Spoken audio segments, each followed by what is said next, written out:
In this video, we'll look at how to graph a transformed sine wave when it's in radians. If you haven't already, I recommend first watching how to graph a transformed sine wave, and that one just shows you how to work with it when it's in degrees. So we have an equation here, y equals 2 sine of brackets pi over 4 brackets x minus 10 all plus 5. So this is based on the parent function of a sine wave. And I'm going to make that original table. There's different ways you can do this. One way is just to know it. Another way is to translate it in your head from degrees. So sine goes 0, 90, 180, 270, 360 for its base values, or 0, pi over 2, pi, 3 pi over 2, and 2 pi. Eventually you want to get comfortable talking in radians and recognize the base table of sine, and know that sine starts at 0, goes up to 1, goes back to 0, down to -1, and back to 0. There's your original table for sine. We're going to use the mapping rule, which says take all the x's and all the y's, that is, all these x's and all these y's, and transform them by the following conditions. First, we look at this value that's multiplying the x's, and with the stuff in the bracket, stuff happening to x, we have to do the opposite. So this says times by pi, divide by 4. We want to do the exact opposite of that. Instead of timesing by pi, we're going to divide by pi. Instead of dividing by 4, we're going to times by 4. So when you have a fraction here, sometimes we call it the k value, that fraction says do the opposite. Instead of timesing by this and dividing by this, we flip it, and that's what we multiply to the x's. Same thing with x minus 10. We don't do take away 10, we do the opposite of take away 10, which is plus 10. So our mapping rule says take the x's and times them by 4, divide them by pi, and add 10. Take the y's. The y's, there's no flipping. You look at this value, and it says make the y's twice as big.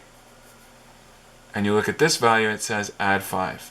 So now we have a mapping rule, or a recipe, that says take all the x's, take all the y's, and do this recipe, or use this mapping rule, to make a new table. Let's do that. You can start with either the x's or the y's, it doesn't matter. I think I'll start with the y's first, just I think they're easiest to see and calculate. You have 2 times all the y's plus 5, so one at a time. Take this 0, times it by 2, that's just 0, add 5, you get 5. Take this 1, times it by 2, 2 times 1 is 2, plus 5, you get 7. 0, again, we just did this calculation, 0 times 2 is 0, plus 5, you get 5. -1 times 2 gives you -2, -2 plus 5 is 3. And finally 0 again, we know what it's going to be, 0 times 2 plus 5 gives you 5. A little bit trickier to see for some people is what to do with this 4 over pi. I'll go through it. First, we sub in 0. That's our first x value, and that one's easy because 0 times all this just gives 0, plus 10 is just a 10. But it might help to see what to do when we sub in pi over 2. I'll just show my rough work maybe down here.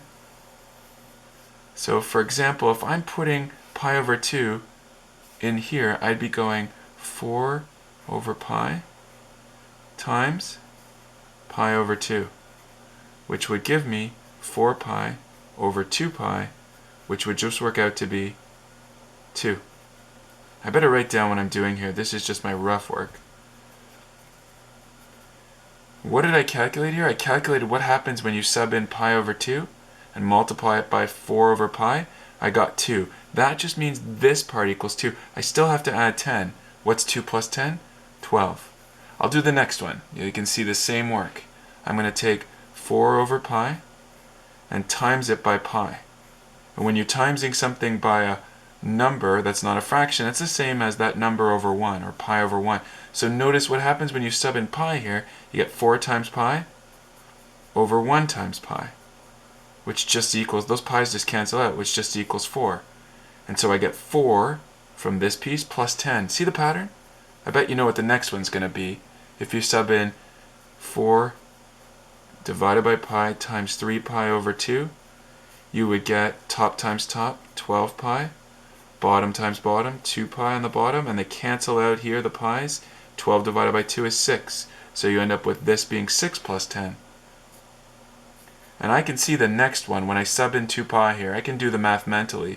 This is going to be 2 pi times 4, that's 8 pi, divided by pi, that's just 8. 8 plus 10, sure enough, the pattern worked. I get 18. So now I have a new table. That is the table of this equation. All I have left to do is graph. Please, please use a ruler when you're graphing, so you can make a nice, easy to read graph. There's my x-axis, there's my y-axis, and just looking at what numbers I need, I better label them too.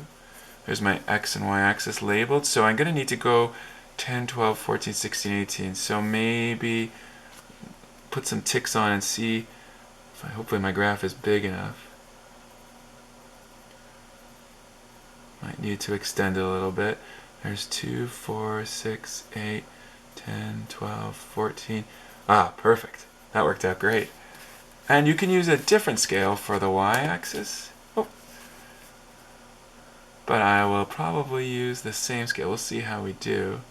There's 2, 4, 6. Should be okay there. That's 8.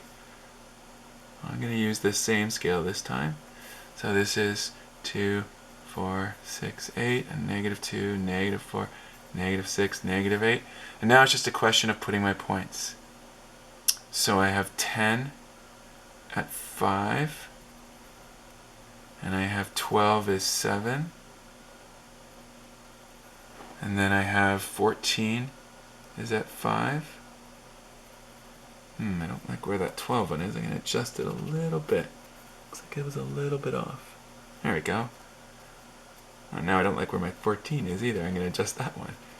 It helps to be accurate. It would be nice if I had some graph paper, but I don't. 16 is 3, so that's about there. And 18 is back to 5. Now, when you graph this, a few things. Do not just connect them in straight lines. It has to be a wave. So I make little U shapes where it turns around. But also you got to curve like a wave. So you got to come up and not just go straight down, but go into it. Don't forget arrows to show the reader you know it's going to keep going. So curve like that. Don't forget arrows. And it's probably a good measure to label your functions. So this is y equals 2 sine of pi over 4 brackets x minus 10 plus 5. Oh, need an extra bracket there. So what we learned here was how to graph a transformed sine wave in radians, made an original table, used the mapping rule to make a new table, and then graphed.